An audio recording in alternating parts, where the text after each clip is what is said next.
Hello friends, PSC energy ബൂസ്റ്ററിൻ്റെ online ക്ലാസ്സിലേക്ക് എല്ലാ വിദ്യാർത്ഥികൾക്കും സ്വാഗതം. ഓക്കെ അല്ലേ?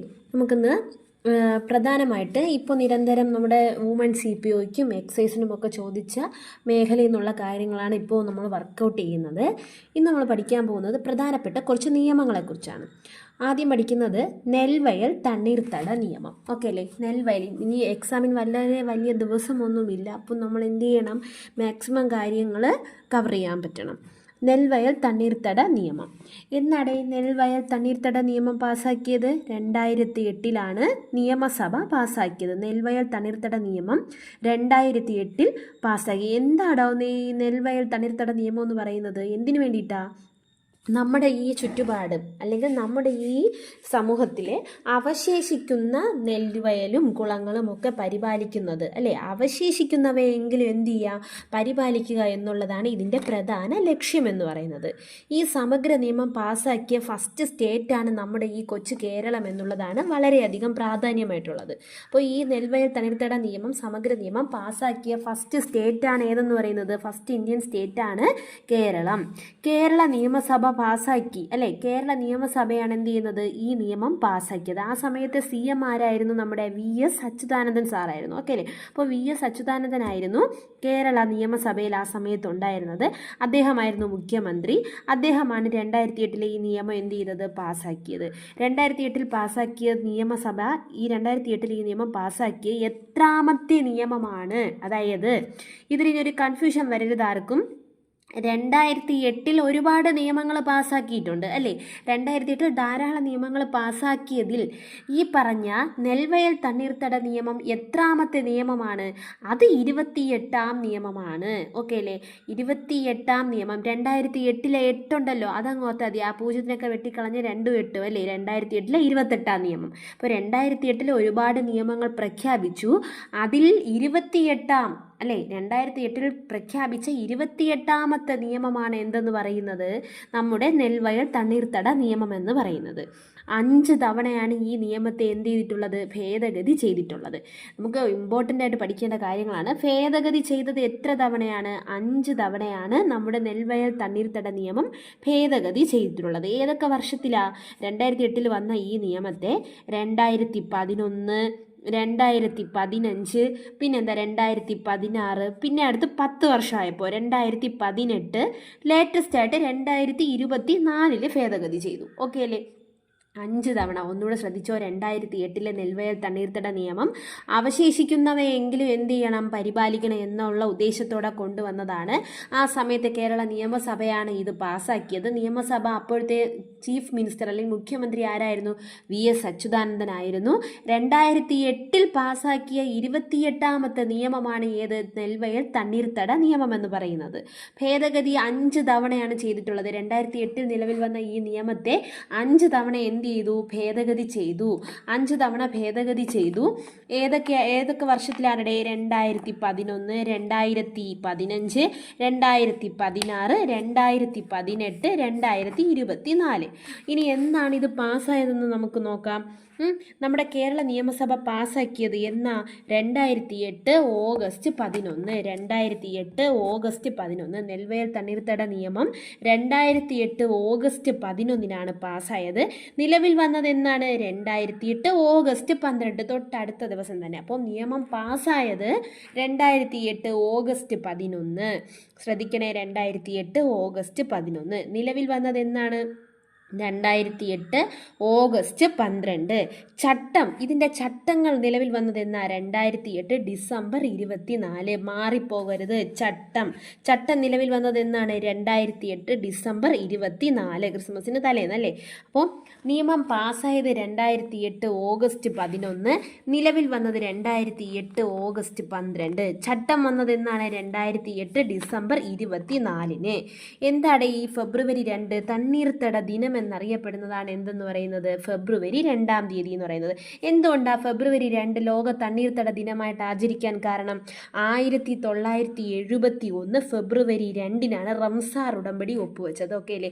അതൊക്കെ റംസാർ ഉടമ്പടിയെക്കുറിച്ചൊക്കെ മറ്റ് ക്ലാസ്സുകളിൽ നോക്കാം. നമുക്കിപ്പോൾ എന്താണ് പ്രധാനമായിട്ട് നിയമത്തെക്കുറിച്ചാണ് നോക്കേണ്ടത്. അതിപ്പോൾ പറയാനുള്ള സമയമില്ല.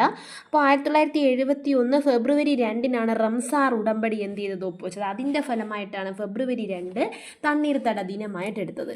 ഇനി ശ്രദ്ധിക്കേണ്ട പ്രധാന ഒരു കാര്യം, ഈ നെൽവയൽ 2008 നെൽവയൽ തണ്ണീർത്തട നിയമത്തിനകത്ത് ഇനി നോക്കേണ്ടത് പ്രമേയം 2025 ഫെബ്രുവരി 2 പ്രമേയം എന്തായിരുന്നു?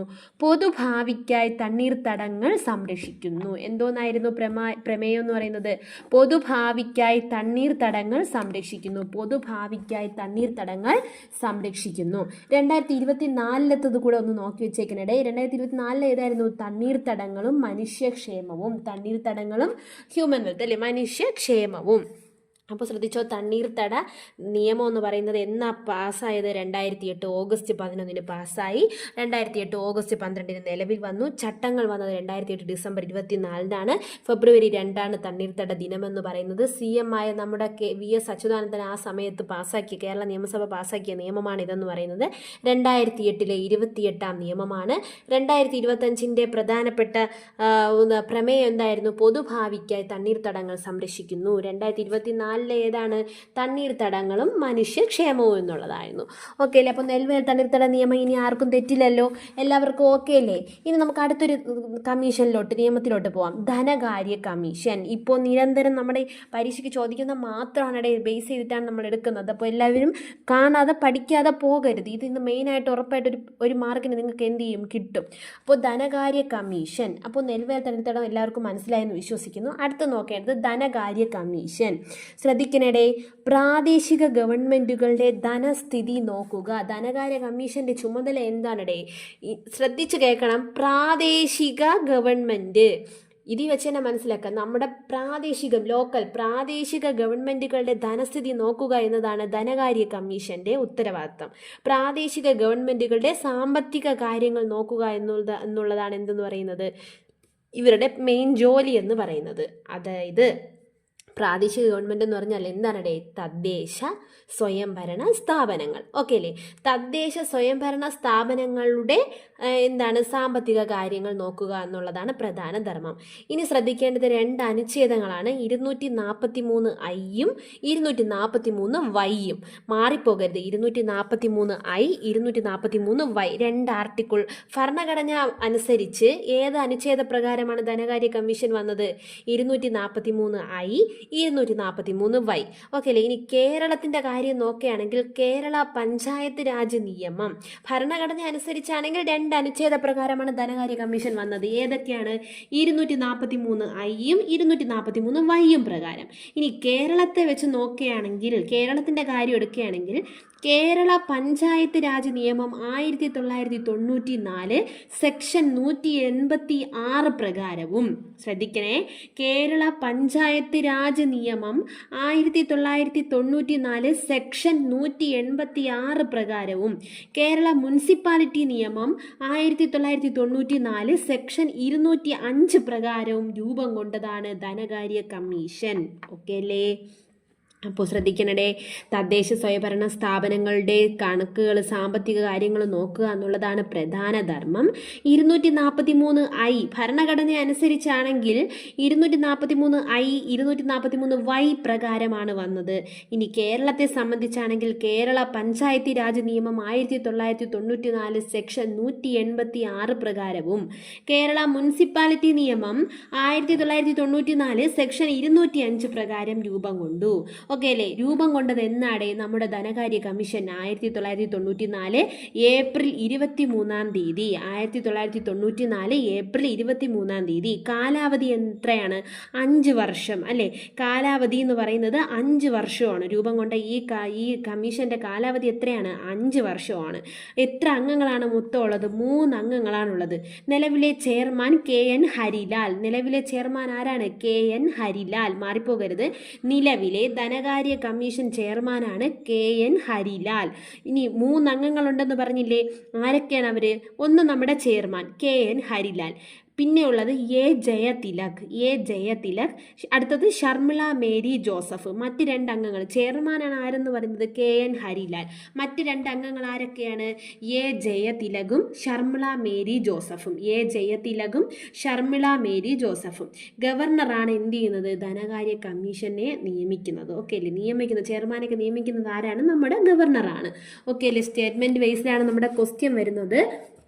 അപ്പോൾ ഇതിലൊരു മാറി നിങ്ങൾക്ക് ചിന്തിക്കേണ്ടി വരരുത്. ഇതിൽ നിന്ന് ഒരു പോയിന്റ് പോലും നിങ്ങൾക്ക് വിട്ടുപോകരുത്. ഓക്കെ അല്ലേ? അപ്പോൾ ധനകാര്യ കമ്മീഷൻ ആർട്ടിക്കിൾ ഏതാണ്? 243I 243Y ആണ്. അത് മറക്കരുത്. 5 വർഷമാണ് കാലാവധി. എന്നാ നിലവിൽ വന്നേ? 1994 ഏപ്രിൽ 23 നിലവിൽ വന്നത്. നിലവിലെ ചെയർമാനാണ് KN ഹരിലാൽ എന്ന് പറയുന്നത്. ഓക്കെ അല്ലേ? ഇനി അടുത്ത് നമുക്ക് എല്ലാവർക്കും ധനകാര്യ കമ്മീഷൻ മനസ്സിലായി എന്ന് വിചാരിക്കുന്നു. അപ്പോൾ നമ്മൾ നെൽവയൽ തണ്ണീർത്തട നിയമവും ധനകാര്യ കമ്മീഷനും നോക്കി. ഇനി അടുത്ത് നോക്കേണ്ടത് കേരള സംസ്ഥാന ഇലക്ഷൻ കമ്മീഷൻ.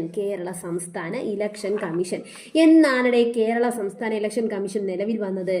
1993 ഡിസംബർ 3 തീയതി. 1993 ഡിസംബർ 3 തീയതിയാണ് കേരള സംസ്ഥാന ഇലക്ഷൻ കമ്മീഷൻ നിലവിൽ വന്നത്. ഇതിന്റെ പ്രധാനപ്പെട്ട ധർമ്മം എന്താ? തദ്ദേശ സ്വയംഭരണ ഇലക്ഷൻ അല്ലെങ്കിൽ പഞ്ചായത്ത്, മുനിസിപ്പാലിറ്റി, കോർപ്പറേഷൻ ഇവയുടെ ഇലക്ഷൻ നടത്തുക എന്നുള്ളതാണ് എന്തെന്ന് പറയുന്നത്? കേരള സംസ്ഥാന ഇലക്ഷൻ കമ്മീഷന്റെ ധർമ്മം എന്ന് പറയുന്നത്.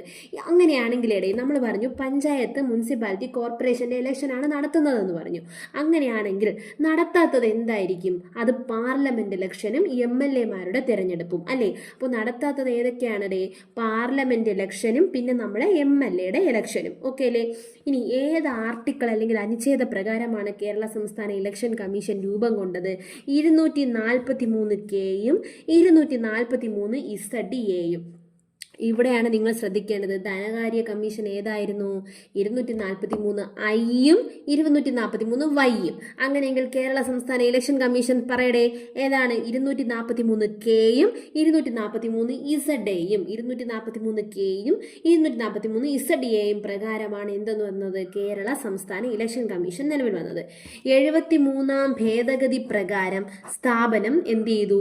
273ാം ഭേദഗതി പ്രകാരമാണ്. 73ാം ഭേദഗതി പ്രകാരം, ഭേദഗതിയുടെ ക്ലാസ് നമ്മൾ എടുത്തിട്ടുണ്ടേ. അപ്പോൾ 73ാം ഭേദഗതി പ്രകാരമാണ് എന്ത് ചെയ്തത്? ഈ കേരള സംസ്ഥാന ഇലക്ഷൻ കമ്മീഷൻ വന്നത്. ഓക്കെ അല്ലേ? അനുച്ഛേദം ഏതാണ്? അനുച്ഛേദം 73ാം ഭേദഗതി പ്രകാരം വന്ന അനുച്ഛേദമാണ് ഏതെന്ന് പറയുന്നത്? 243K എന്ന് പറയുന്നത്. അങ്ങനെയാണെങ്കിൽ 243Z ഏത് പ്രകാരമാണ്? അത് 74ാം ഭേദഗതി. മാറിപ്പോവരുത്. 243K 73ാം ഭേദഗതി പ്രകാരവും 243Z 74ാം ഭേദഗതി പ്രകാരവുമാണ് നിലവിൽ വന്നത്. ഓക്കെ അല്ലേ?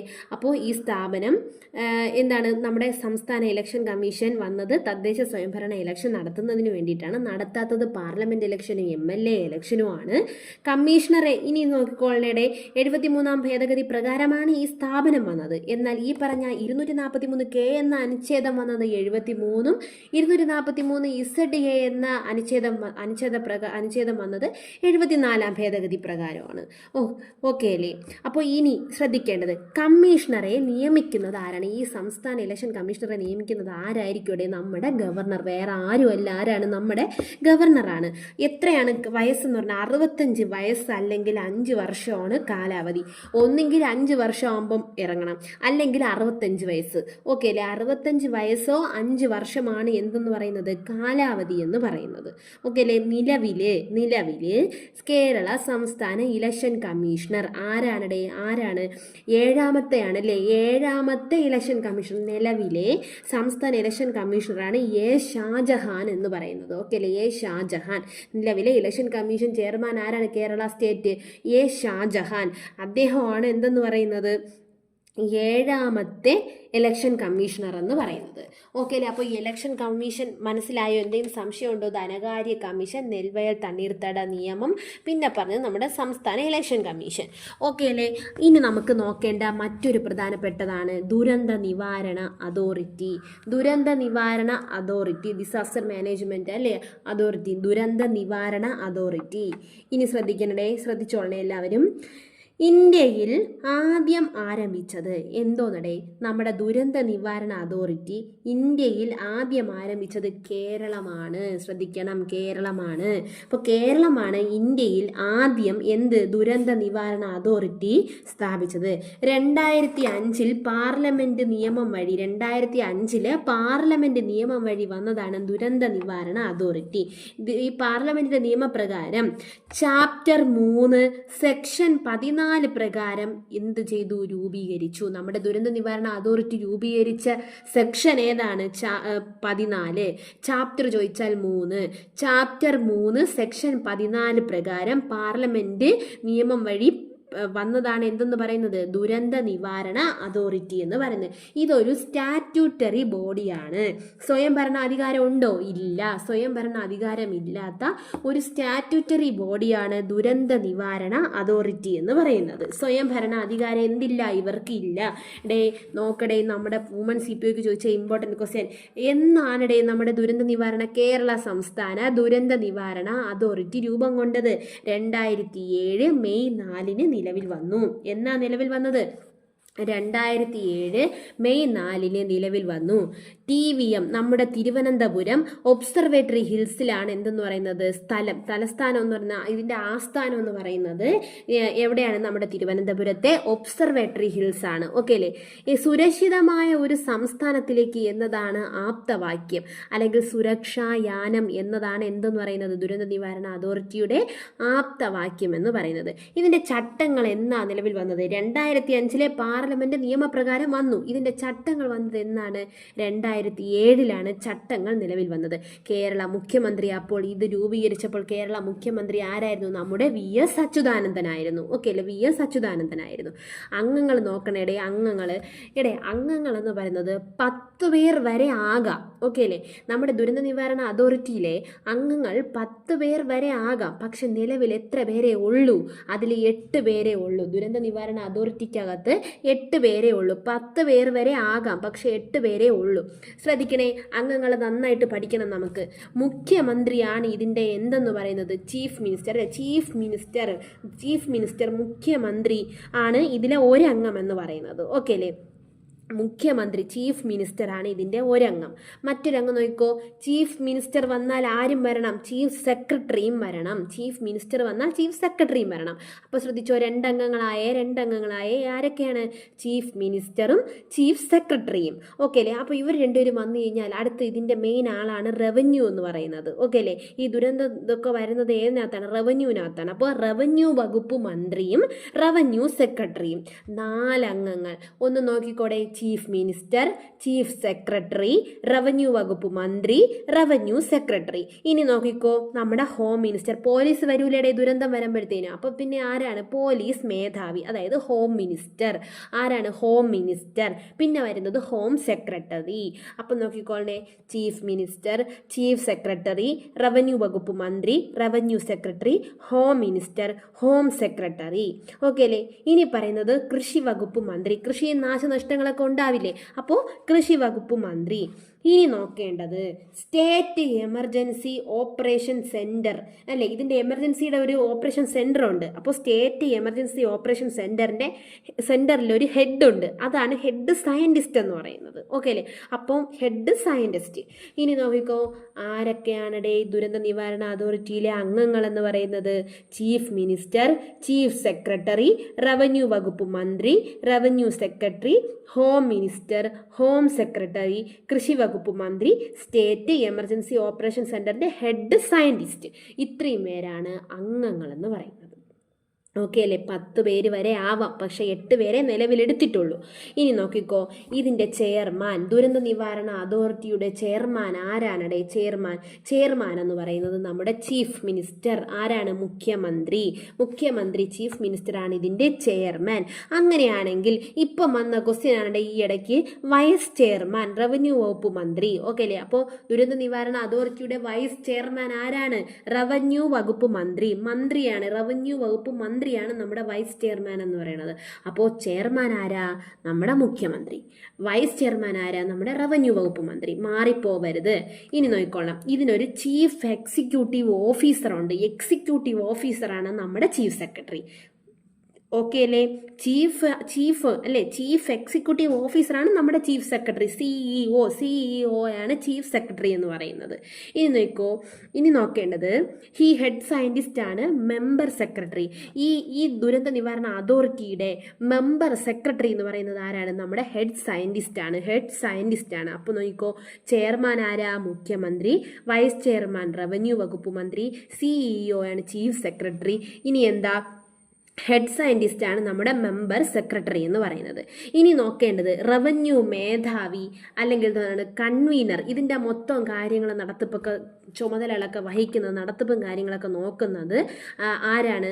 കൺവീനറാണ്. ദുരന്ത നിവാരണ വകുപ്പ് മേധാവി ആരെന്ന് ചോദിച്ചാൽ ആരാണ്? ദുരന്ത നിവാരണ വകുപ്പ് മേധാവി ആരെന്ന് ചോദിച്ചാൽ ആരാണ്? അത് റവന്യൂ സെക്രട്ടറിയാണ്. റവന്യൂ മേധാവി എന്നോ അല്ലെങ്കിൽ ദുരന്ത നിവാരണ വകുപ്പ് മേധാവി എന്നോ അല്ലെങ്കിൽ ദുരന്ത നിവാരണ അതോറിറ്റിയുടെ കൺവീനർ എന്നോ ചോദിച്ചാൽ അത് ആരാണ്? അത് റവന്യൂ സെക്രട്ടറിയാണ്. അപ്പോൾ വൈസ് ചെയർമാൻ ആരുടെ? ഓർത്തോക്കടെ, റവന്യൂ വകുപ്പ് മന്ത്രി. സിഇഒ ആരാണ്? CEO chief secretary. Member secretary ആരാണ്? Head scientist. ചെയർമാൻ ആരാണ്? മുഖ്യമന്ത്രി. ഇനി ദുരന്ത നിവാരണ വകുപ്പ് മേധാവി അല്ലെങ്കിൽ കൺവീനർ, നടത്തിപ്പുകാരൻ, കൺവീനർ ആരാണ്? Revenue secretary. ഓക്കെ അല്ലേടേ നമ്മുടെ ദുരന്ത നിവാരണ അതോറിറ്റി? അപ്പോൾ നോക്കടേ, ഇന്ത്യയിൽ ആദ്യം ആരംഭിച്ച സംസ്ഥാനമാണ് നമ്മുടെ കേരളം എന്ന് പറയുന്നത്. ആദ്യം ആരംഭിച്ചത് കേരളമാണ്.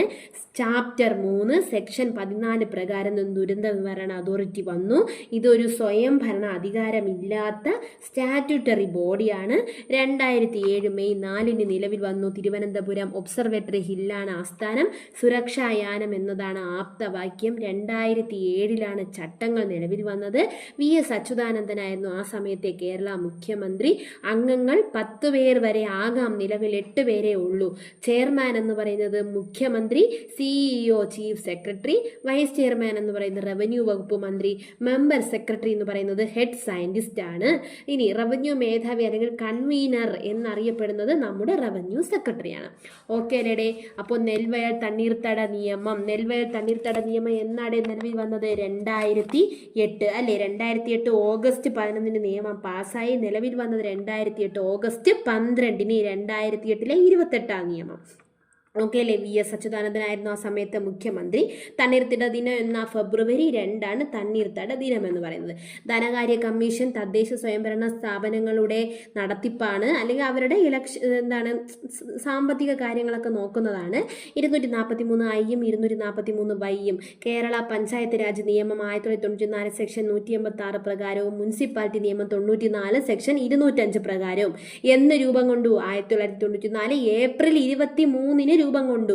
5 വർഷമാണ് കാലാവധി. 3 അംഗങ്ങളുണ്ട്. ചെയർമാനാണ് KN ഹരിലാൽ. മറ്റ് 2 ആൾക്കാരാണ് ജയതിലകും ശർമിള മേരി ജോസഫും. ഗവർണറാണ് നിയമിക്കുന്നത്. സംസ്ഥാന ഇലക്ഷൻ കമ്മീഷൻ 1993 ഡിസംബർ 3 നിലവിൽ വന്നു. നടത്താത്തത് പാർലമെന്റ് ഇലക്ഷനും MLA ഇലക്ഷനും. 73 ഭേദഗതി പ്രകാരം വന്ന ആർട്ടിക്കിളാണ് 243K. 74 പ്രകാരം വന്നതാണ് 243 ZA എന്ന് പറയുന്നത്. 65 വയസ്സും 5 വർഷവുമാണ് കാലാവധി. ഇനി നിലവിൽ 7ാമത്തെ സംസ്ഥാന ഇലക്ഷൻ കമ്മീഷണറാണ് A ഷാജഹാൻ എന്ന് പറയുന്നത്. ഓക്കെ അല്ലേ? അപ്പോൾ എല്ലാം ഓക്കെ അല്ലേ? ഇനി ബാക്കി കാര്യങ്ങൾ നമുക്ക് അടുത്ത ക്ലാസ്സിന് പഠിക്കാതെ. ഇതൊന്നും നോക്കാതെ ആരും ദയവ് ചെയ്ത് എക്സാമിന് പോകരുത്. ഇതിൽ നിന്ന് ഉറപ്പായിട്ട് നിങ്ങൾക്ക് മാർക്ക് സ്കോർ ചെയ്യാൻ പറ്റുന്ന മേഖലയാണ്. നല്ല പോലെ പഠിക്കണം. ക്ലാസ്സുകളൊക്കെ കാണുക, ഷെയർ ചെയ്യുക. Thank you.